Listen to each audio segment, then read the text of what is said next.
It's Saturday, no school tomorrow. I'm really hyped. I'm having a great day.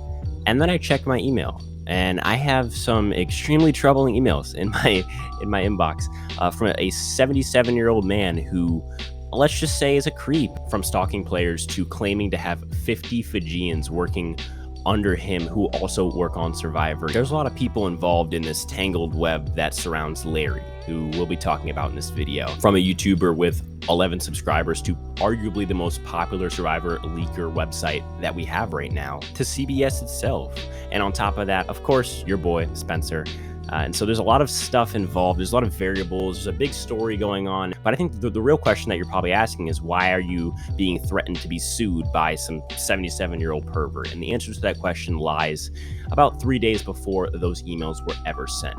As always, make sure to like, subscribe, share, do all that good stuff, because it really helps the channel out and it's free and it's easy. So this all started when a channel called Survivor Scheme posted a video titled Confessions to Shady Fijian Connections, Survivor 43, where he interviews a guy that claims to have connections to production. Now, this is both production that comes from America, Britain, Australia, Cambodia, but mainly his Fijians, as he calls them. And so these people will build the sets, or will set up the challenges and actually build them, and will be kind of directed by production overall. And so this guy claims to have connections to those people, and therefore those people know stuff about the show, because obviously Survivor 43 is being filmed right now. And so this is a big deal that he has these connections, because he can really get some good info for the Survivor leaker community. I overall want to touch on three things. One, what he says in the video. Two, things that show that he may actually be a trustworthy source. And three,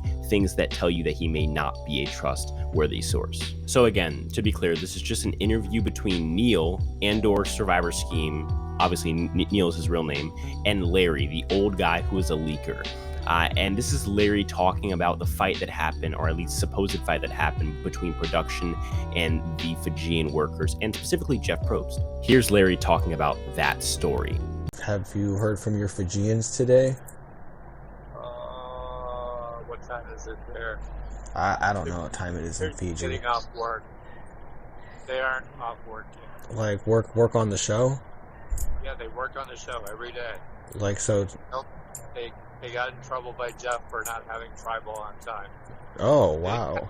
Council bill until hours before tribal council. He was pissed. Like the set, or just they just had, like, the set wasn't built, or the set just wasn't ready for the day? The set wasn't ready for the day. So here we get Larry basically telling us that there was some sort of conflict between production and the Fijians as to the fact that the tribal wasn't made quick enough, I guess. And specifically, Jeff Probst was very angry about this. And actually, Larry even tells us that his friend, the lead Fijian in the Fijian workers group, actually got blamed for this mistake by Jeff Probst. In other words, they couldn't stage it. And they told Jeff. And he blamed it on one of my friends. Oh. Is your friend, when you say one of your friends, are you talking about a Fijian or one of the crew members you got with you? A Fijian is in charge of the crew that puts up the tribal council. They build the huts, they build the council, they build that deck, they build it all. And for me, this comment really led me on a path to figure out whether or not Larry is a trustworthy source. So I'm going to go through a few clips, and some of them are going to show that he is one, and a lot of them are going to show that he is not. And I'm going to come to a conclusion eventually that he's just not a trustworthy source. So here's one that shows that, hey, maybe he is kind of trustworthy. So Marine is someone who is like a boat captain who transports people by sea. Yeah, and over 3/4 of them are not Fijian. They're brought in from Cambodia. And you know some of the Cambodians? Yeah, I know them too. Were they the same Cambodians who worked on Survivor Cambodia? Or not the survivors, but workers, like locals? Some of them worked on 31, yeah. But when he does demonstrate his knowledge about the behind the scenes stuff, making him seem more credible, then he turns around and does something like this that just makes him seem very untrustworthy as a source. Jeff Probst, who would be at the very top of the totem pole? Jesse Jensen. So Jesse Jensen would be higher than Jeff Probst on the totem pole? Yeah. Really? So, Really is right. I mean, the fact that he would even claim that Jeff Probst isn't at the top, especially when they're out there in Fiji, I feel like Jeff is definitely the big boss, and there's no question about that. And if he shows doubt there, he probably shows doubt in his trustworthiness. But then again, that's just me. This next example honestly could go either way. You could see him as kind of struggling to answer the question, but you could also see him as eventually getting the answer, and the answer being pretty convincing. You tell me what you think. And how many different islands are there that they're using? oh, they only rented 3. 3 islands, so... 4. Well, it's a tiny one. They don't count that as an island. D3. That's where they have, like, that's where they, There's the Shipwheel Island. they had that hike up that hill. Yeah, that's the island with the ship wheel. Yeah, that's G3. Okay, so that's the 4th island, and then there's an island for each tribe? Not really an island. Then there's an island where they hold the challenges, and where sanctuary is, and where the hotel where the most of the crew stay. Let's flip to the other side, where we have something that's definitively very, very positive in the argument for him being a trustworthy source, where he talks in detail about an island they film on, and also gives a fun fact about that island's name. But there is actually a Castaway Island, but it's confusing because Castaway wasn't shot on Castaway Island. It was shot on Monterey.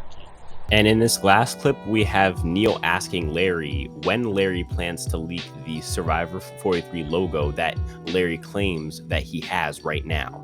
And Larry gives very, very questionable answers. And this is really where it puts the nail in his coffin for the argument against him, saying that he isn't trustworthy, because, I mean, this is just so suspicious. Dang, well, when are you going to share the season 43 logo? I don't know. Well, you do realize the show is going to show it at finale. So you plan on getting all this information about them and leaking it? Yeah, I think the good day would be the day before finale. Really?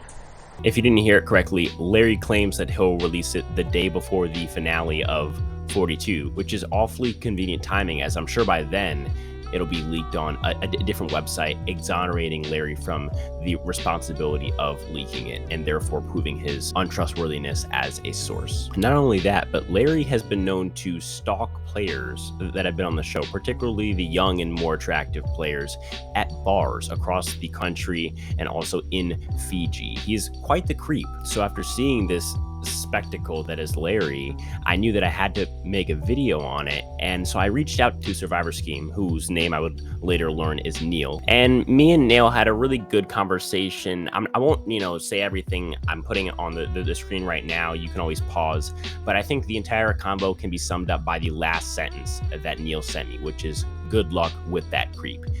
Neil was not a big fan of Larry. Apparently Larry was mad that Neil posted the video to YouTube, as Larry wanted to keep his Fijian connection secret. At this point, I was so excited to make the video that I posted on my community tab. I'm going to be making a video about this leaker named Larry that everyone was kind of aware of at this point in my community, or at least most of them. And so everyone was really excited. And apparently Larry saw this, because Larry emailed me again on this Saturday morning and said, if you embed a video of Neil's after he was told to desist, you are also guilty of harassment. No matter what you guys are doing, it's not satirical and may be dealt with by appropriate parties. Please make a carefully thought out decision who you align with. If you think it's, quote, harmless fun, quote, go for it.